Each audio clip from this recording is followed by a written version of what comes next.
Assalamualaikum adik-adik, kali ini Laduni.id akan berbagi kisah kehidupan Kiai Haji Abdurrahman Wahid atau biasa yang dikenal dengan nama Gus Dur, seorang ulama dan Presiden Republik Indonesia yang keempat. Ayo kita simak bersama-sama. Sebelum lanjut menonton videonya, jangan lupa subscribe, like, dan komen dan juga nyalakan tombol loncengnya. Selamat menonton. Kiai Haji Abdurrahman Wahid atau yang lebih dikenal dengan Gus Dur, lahir di Denanyar, Jombang, Jawa Timur pada tanggal 7 September tahun 1940. Nama lengkap beliau adalah Abdurrahman Ad-Dahil yang bermakna Sang Penakluk, sebuah nama yang diberikan oleh ayahandanya, Kiai Haji Wahid Hashim. Namun, nama Ad-Dahil kemudian diganti dengan nama Wahid menjadi Abdurrahman Wahid. Gus Dur adalah putra pertama dari 6 bersaudara. Ayahnya bernama Kiai Haji Wahid Hashim. Kakeknya bernama Kiai Haji Hashim Asy'ari, seorang kiai ternama yang dikenal sebagai pendiri organisasi besar Nahdlatul Ulama. Sedangkan ibunya bernama Nyai Solehah, seorang putri dari pendiri pesantren Denanyar Jombang, Kiai Haji Bisri Syansuri. Jika ditarik ke atas dari kakeknya, maka nasab Gus Dur akan bersambung dengan Nabi Muhammad SAW melalui Maulana Ishaq, salah seorang wali Songo. Gus Dur pertama kali belajar mengaji dan membaca Al-Quran kepada sang kakek, Kiai Haji Hashim Asy'ari. Dalam usia 5 tahun beliau sudah lancar membaca Al-Quran. Di usianya yang masih kecil pula, Gus Dur sudah memulai menghafal Al-Quran dan membuat puisi dalam bahasa Arab. Pada tahun 1944 Gus Dur dibawa ke Jakarta oleh ayahnya, karena mendapat mandat dari Kiai Haji Hashim Asy'ari untuk mewakilinya sebagai Ketua Jawatan Agama dalam pemerintahan pendudukan Jepang. Setelah pindah ke Jakarta, Gus Dur kecil mulai sekolah di Sekolah Rakyat atau SR, sebuah sekolah bentukan pemerintah Hindia Belanda untuk anak pribumi, yaitu SD KRIS sebelum akhirnya pindah ke SD Perwari. Di tahun 1954, Gus Dur melanjutkan pendidikannya ke Sekolah Menengah Ekonomi Pertama atau SMEP di Tanah Abang. Tapi kemudian ibunya memindahkannya ke sekolah di SMEP di Yogyakarta dan tinggal di rumah tokoh organisasi Muhammadiyah pada saat itu, yaitu Pak Junaid, sambil mengaji di tempat Kiai Haji Ali Maksum, Pondok Pesantren Krapyak, Yogyakarta. Pada tahun 1957, Gus Dur meneruskan pendidikan ke Magelang di Pondok Pesantren Tegalrejo di bawah bimbingan Kiai Hudori. Gus Dur kemudian melanjutkan perjalanan mencari ilmunya ke Jombang untuk belajar secara penuh di Pondok Pesantren Tambak Beras di bawah bimbingan Kiai Haji Wahab Hasbuloh. Kemudian Gus Dur kembali belajar di Pondok Pesantren Krapyak Yogyakarta, dan beliau tinggal di rumah Kiai Haji Ali Maksum. Pada tahun 1963, Gus Dur menerima beasiswa dari Kementerian Agama untuk belajar di Universitas Al-Azhar Kairo, Mesir.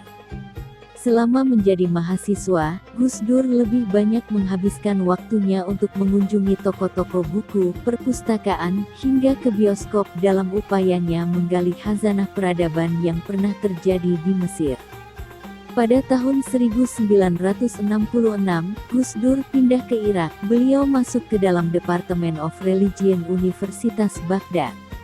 Selama di Baghdad, Gus Dur mendapatkan pengetahuan yang berbeda dengan sebelumnya, di mana Irak juga merupakan sebuah negara modern yang memiliki peradaban Islam cukup maju.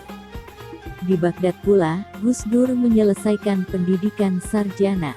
Kemudian ia melanjutkan S2 di Baghdad, sebelum akhirnya pada tahun 1971 Gus Dur pulang ke tanah air Indonesia. Tidak lama setelah sampai di Indonesia, Gus Dur bergabung dengan Lembaga Penelitian, Pendidikan, dan Penerangan Ekonomi dan Sosial atau LP3ES. Karir Gus Dur terus merangkak dan menjadi peneliti untuk majalah Tempo dan koran Kompas. Artikelnya diterima dengan sangat baik, dan dari menulis di media massa itu Gus Dur dikenal sebagai intelektual. Guru-guru Gus Dur diantaranya adalah Kiai Haji Hashim Asy'ari, Kiai Haji Wahid Hasyim, Kiai Haji Ali Maksum, Kiai Haji Hudori, Kiai Haji Wahab Hasbullah. Gus Dur melepas masa lajangnya dengan menikahi Nyai Hajah Sinta Nuriyah. Buah dari pernikahannya, beliau dikaruniai 4 orang anak, yaitu Alisa Kotrunada Munawaroh, Zanuba Arifah Hafsoh, Anita Hayatunufus, Inayah Wulandari. Karir-karir kehidupan Gus Dur diantaranya: tahun 1974 sampai tahun 1980 menjadi Sekretaris Umum di Pesantren Tebu Ireng, Jombang. Tahun 1980 sampai tahun 1984 menjadi Khatib Awal PBNU. Tahun 1982 sampai tahun 1985 menjadi Ketua Dewan Kesenian Jakarta.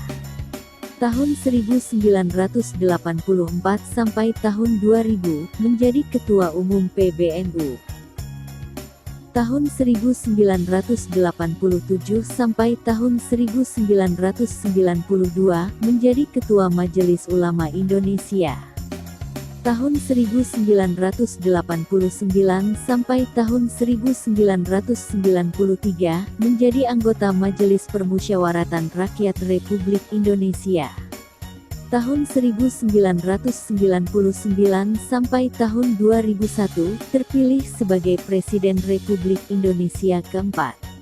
Tahun 2000 menjadi Pengurus Besar Nahdlatul Ulama sebagai Mustasyar. Tahun 2002 menjadi Rektor Universitas Darul Ulum, Jombang. Tahun 2004 sebagai pendiri The Wahid Institute Indonesia. Jasa-jasa Gus Dur diantaranya: 1. Mengembalikan NU ke Kitoh 1926.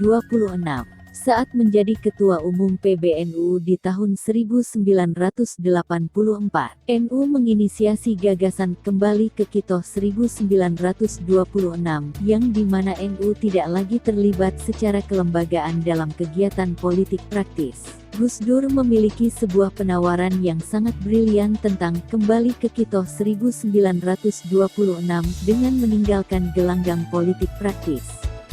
2. Membuat partai politik bersama tokoh NU. Menjelang pertengahan tahun 1998,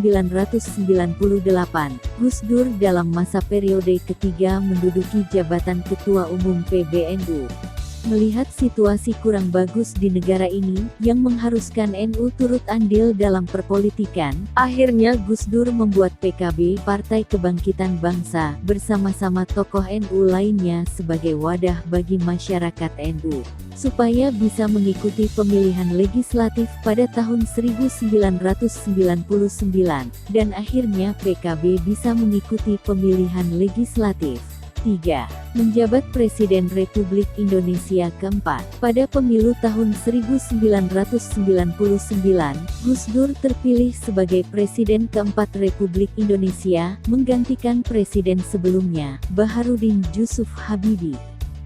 Gus Dur menduduki kursi orang nomor 1 di Indonesia pada tanggal 20 Oktober tahun 1999, didampingi oleh Megawati Soekarno Putri sebagai Wakil Presiden.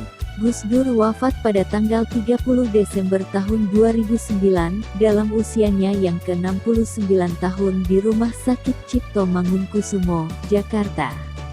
Beliau dimakamkan di samping makam kakek dan ayahnya yang berada di Komplek Pesantren Tebu Ireng, Jombang, Jawa Timur.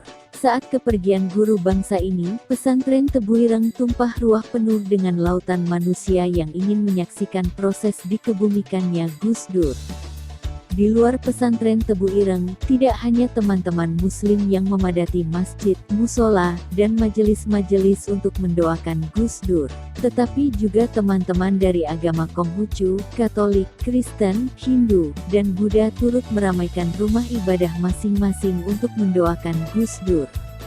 Bahkan, mereka memajang foto Gus Dur di altarnya masing-masing. Begitulah adik-adik kisah kehidupan dari Gus Dur, seorang ulama terkenal sekaligus seorang presiden Indonesia keempat. Bagaimana adik-adik, kisahnya menarik sekali kan? Tunggu kisah-kisah dari channel laduni.id selanjutnya. Dan jangan lupa mendukung channel laduni.id ini dengan subscribe channelnya. Terima kasih.